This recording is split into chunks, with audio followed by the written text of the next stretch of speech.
Something more? I've always been, I don't want to bump or do a rough ride, but I'm finding myself, maybe there's a bit more hesitance to do with money, like an allowance of it flowing, like that it's okay that it goes. It's true for everyone. Just pick up more of the other sticks. Just don't pick up the money stick when you know that that's how you feel. So here's something that you could do. This is a new idea, and it will work very well for you. Do any of you have some subjects that are sort of stuck in your vibrational craw more than others? And we've been talking about the stick pile for a long time. You're aware of it, that every subject is two subjects, and on one end of it is something wanted, and on the other end is the absence of something wanted. And so you think that you've activated the abundance stick, when really what you've activated is your worry about not having enough money for something. And so you think you're doing something helpful, but you can tell eventually by the way it feels that it wasn't that helpful, because you just made yourself worry more by activating it. You following us?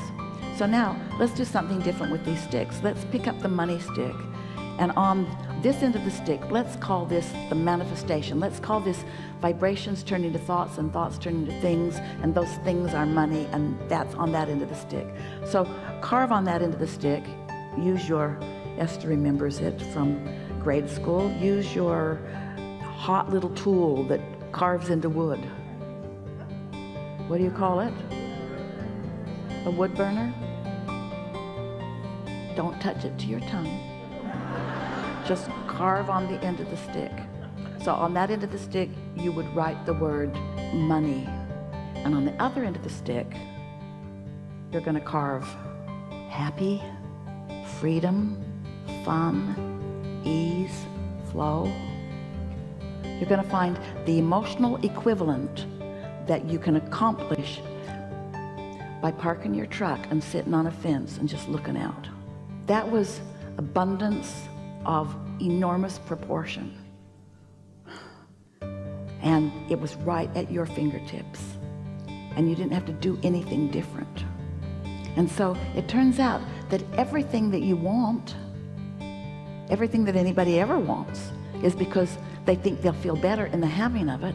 So if you go to the feeling of, I want money because I want to feel free, and I want more choices, and I want to have more fun, and I want to feel expansive, and I want to know the universe is cooperating with me. I want to feel my own invincibility, and I want to point it in directions that are helpful. And in other words, you feel all of those things, and you can feel them now. You can't get the money this red hot minute, but you can get that feeling this red hot minute. So when you pick up the stick, go to the emotional good feeling end of it that you know you can find. And if you're not anywhere in the vicinity, don't pick up the stick. Don't pick up a stick and go to the end of it that makes you feel lack. And so your inner being knows that. Did we tell you lately that your inner being knows where you are in terms of your manifestation or your state of mind? Your inner being always knows where you are in relationship to everything that you want. And your inner being knows the perfect things to say to you. And your inner being never says, I'll wait till she's in a better mood.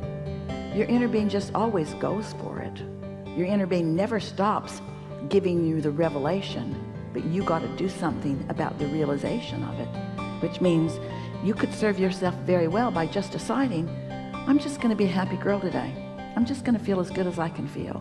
I'm not going to solve any problems today. I'm not going to slay any dragons today. Jerry used to say to Esther occasionally, every day, sometimes more than once a day, as they were out in the world, and Esther could see a way that someone could improve their experience if they just pay attention. And so she would sometimes just make a suggestion. And as they would walk away, Jerry would say, you're not going to teach them. In other words, give it a rest. Let them figure it out.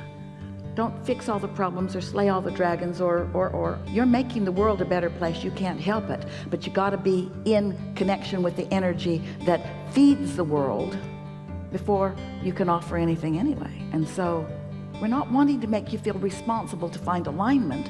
We want you to find alignment because it's delicious to find alignment. And then we're just telling you all the good things that will come as a result of you finding alignment. But then you, because you're human, we love you so much, do we tell you? You, in your human form, you say, oh, I get it. I'll find alignment and then I can fix things. And we say, that isn't what we said. You find alignment and things will get better. Yeah, that's what I heard you say, Abraham. If I take the responsibility upon myself and I tune into this powerful, powerful, powerful energy, then I can tune in and I can point it at things. I can heal the sick and I can feed the hungry. And we say, you're missing the point again. Because the moment you begin pointing it at something that is a problem, you become a part of the problem, not a part of the solution. That's why you must separate in your own mind the question from the answer, the problem from the solution. That's why step 1 and step 3 are different steps, with a whole lot of cooperation from the universe in between them. Helpful? Beautiful. Enough? That's enough. Really good.